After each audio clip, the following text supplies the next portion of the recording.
तो आज हम लोग एक नया टॉपिक पढ़ने जा रहे हैं जिसका नाम है APG classification. This is my lecture on APG classification, जिसमें मैं आपको आज ये बताने की कोशिश करूँगा कि टैक्सोनॉमी के लिए आपको जो ट्रेडिशनल क्लासिफिकेशंस हैं उनसे आगे जाने की ज़रूरत है। Previous classifications were based on morphology and biochemistry. Europe में एंगलर सिस्टम, ब्रिटेन में Bentham and Hooker, Soviet union में तख्ताजन एंड यूनाइटेड नेशंस में क्रॉन्किस्ट सिस्टम ये चला करते थे। After 1980, phylogenetic method based on genetic evidence is being accepted, due to which these existing classifications start facing problems.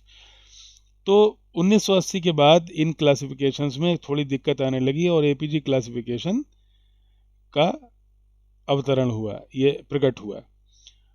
ये 1998 में सबसे पहले ये पेपर पब्लिश हुआ। उसके बाद 2003, 9 और 16 में इसके 3 रिवीजन और हुए। What is APG classification? Actually, this is an informal international group of systematic botanists who gave classification based on phylogenetic studies. Why APG classification is required? Earlier classifications were not based on monophyletic group, यानी कि जो classification पहले थे वो monophyletic group पर base नहीं थे। Monophyletic group is the group that includes all descendants of A common ancestor. यानी कि अगर हम एपीजी क्लासिफिकेशन के प्रिंसिपल्स की बात करें तो the Linnaean system of orders and family should be written. जो लीनियस ने दिए थे ऑर्डर फैमिली, उनको रखा गया। बस एक शर्त इसकी ये होती है कि जो ग्रुप्स हैं वो मोनोफाइलेटिक होने चाहिए। Broader approach should be taken, that is families with single genus and orders with single family should be avoided.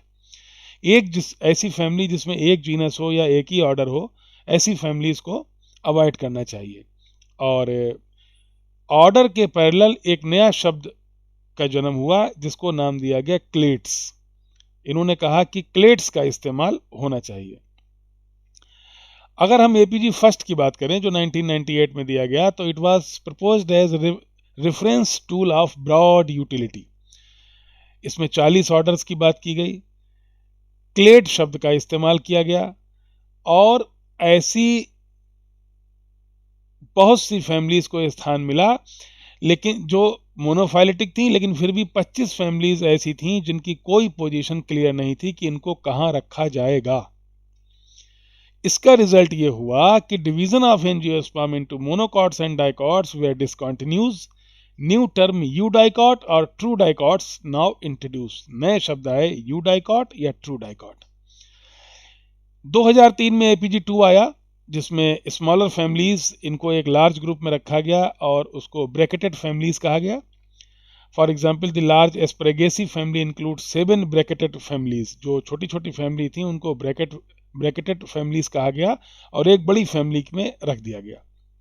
लेकिन 2009 में जब एपीजी थर्ड आया तो उसमें सबसे पहला चेंज ही यही हुआ कि जो ब्रैकेटेड फैमिलीज थी दे वर डिसकंटिन्यूड।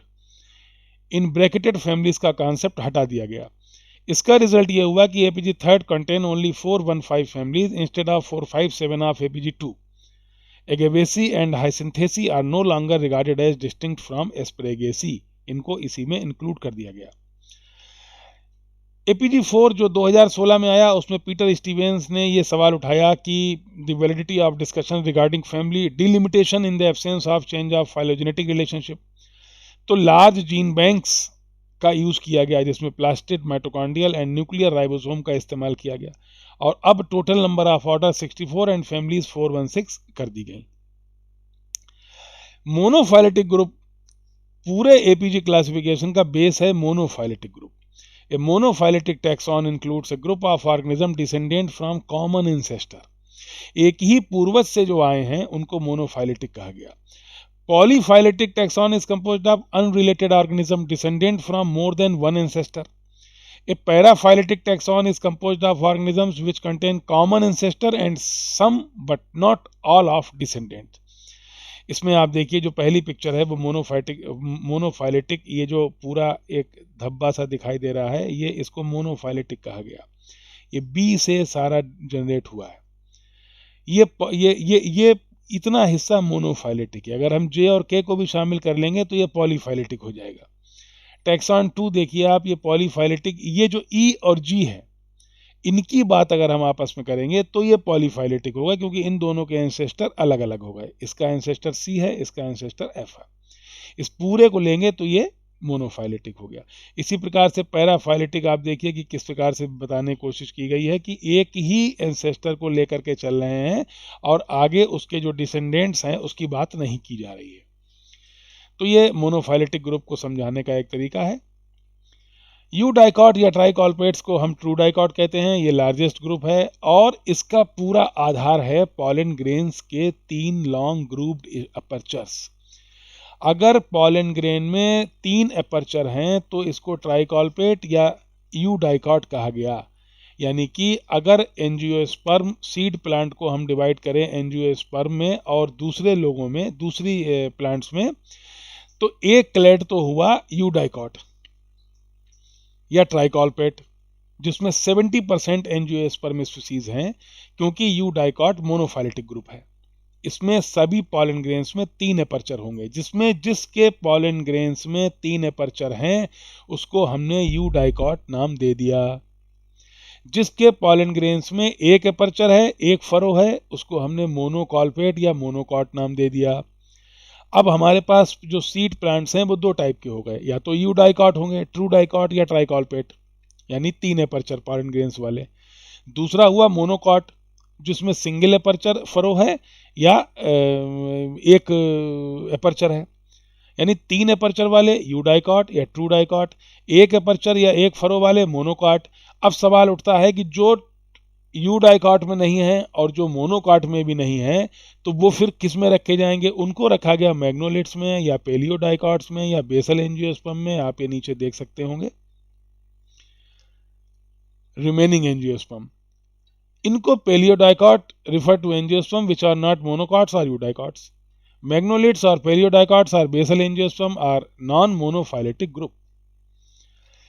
यानी कि प्लांट्स अब हमारे पास 2 टाइप के हुए, या तो वो मोनोकॉट हैं जिसमें सिंगल फरो है, या वो डाइकॉट हैं जिसमें 3 कॉलपाई हैं या 3 अपर्चर हैं।